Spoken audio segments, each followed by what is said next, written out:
So apparently, Brody Smith is not going to be doing as much YouTube as he used to do, which doesn't make him the #1 disc golf YouTube vlogger anymore.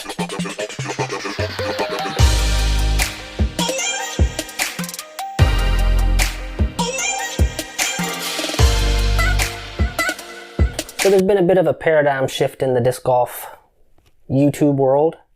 Apparently, Brodie Smith just tweeted yesterday that he's not going to be doing as much vlogging on his channel as much because he wants to focus more on his disc golf game to get better. It's almost like Brody Smith is doing the opposite of what Simon Lizotte does.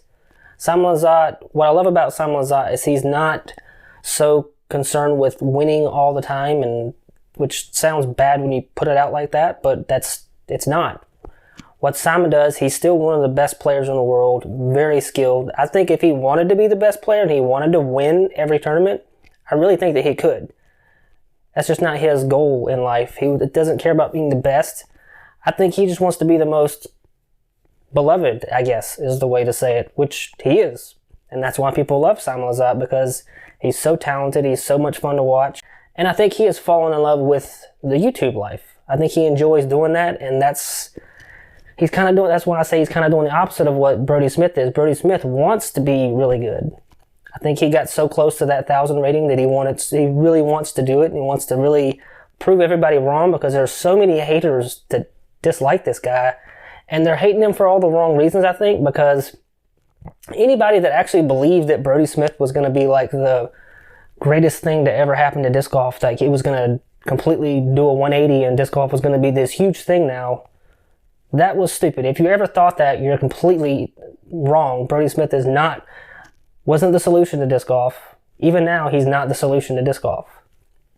He's not. He never has been. He's been entertaining at best. Now, I find it more entertaining that he's not going to be on YouTube as much, and he's going to be trying much harder to focus all that time and energy on getting better. I'm more excited to watch him now, after he's done all this, put all this time and focus into practicing, rather than worrying about YouTube and all that kind of stuff, because I want to see the fruits of his labor. I want to see if he really does get to that level that he thinks that he can be, and that's more interesting to me than when he first started and was trying to learn the game, learn what disc do what, and all this kind of a thing. That was interesting, but this is more fun for me to be able to watch him really like dig in deep like someone like Paul Macbeth does. It's an interesting world in the YouTube thing right now with the disc golfers, how you have Simon Lizotte, who's been a disc golfer his whole life, a pro, very well respected and very good, who's going to be focusing on YouTube probably during once the season's in full swing. I think he'll still do it. And then you have Brody Smith over here, who was focusing on YouTube so much, now he's doing the opposite. So they're both two people doing completely opposite things now, which is just, it's interesting to me that they're doing that, because that's not what everybody would have thought would have happened, I don't think. I kind of saw Simon Lizotte doing YouTube a lot more because he seems to be, like, he enjoys it and he's really good at it. So I think that's his future. I think that's what he wants to do. I think he's going to still play disc golf, but I think he enjoys this YouTube thing, and I think that he's going to try to take that to the next level every year. So, and Brody Smith, I think he'll still make videos, but not as much. I mean, he still has the whole foundation thing where he can be filmed on that and still be there and all that kind of a thing. But I think right now what's happened is during the off season, Simon Lizotte's, and during the whole COVID thing, it's given Simon Lizotte so much time and all these other people that have started channels so much time to do these things, that it's going to be interesting to see what's going to happen to these YouTubers when the season actually comes back and it's normal, if it ever gets to that.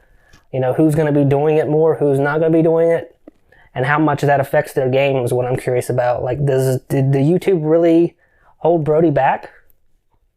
Because I don't think it held Simon back. I think Simon is still going to be Simon. He's going to do just as well as he did before.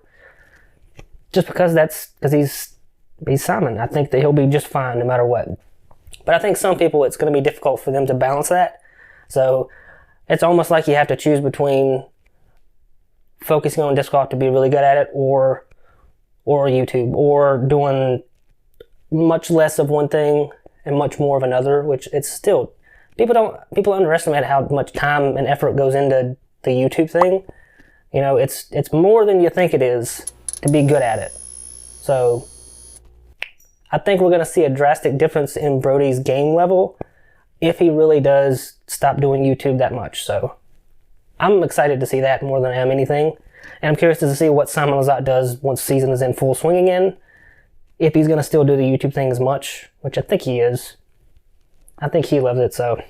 And also, I saw how Iceberg TV was talking about James Conrad and about his lack thereof social media presence.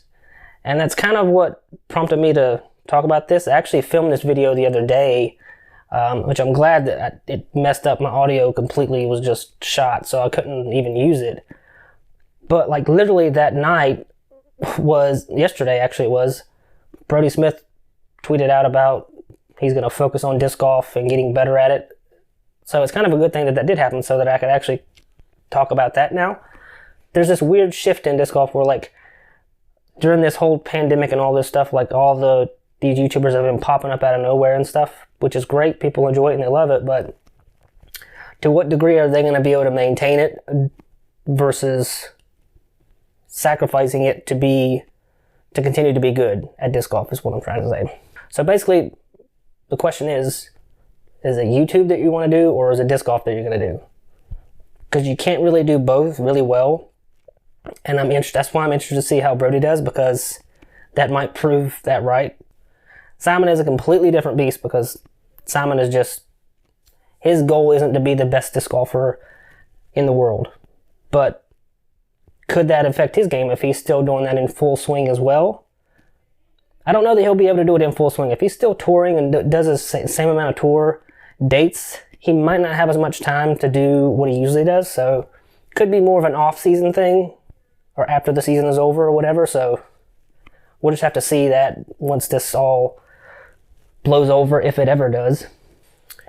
So yeah, that's just some of my thoughts. What are your thoughts? Do you think that Brodie Smith is going to get better now that he's not focusing on this one other thing so much? Because I think that it's going to help him, because it's very difficult to do this and still play disc golf and focus on it and be good at it. Even though you're filming yourself playing it or whatever, that's not the same.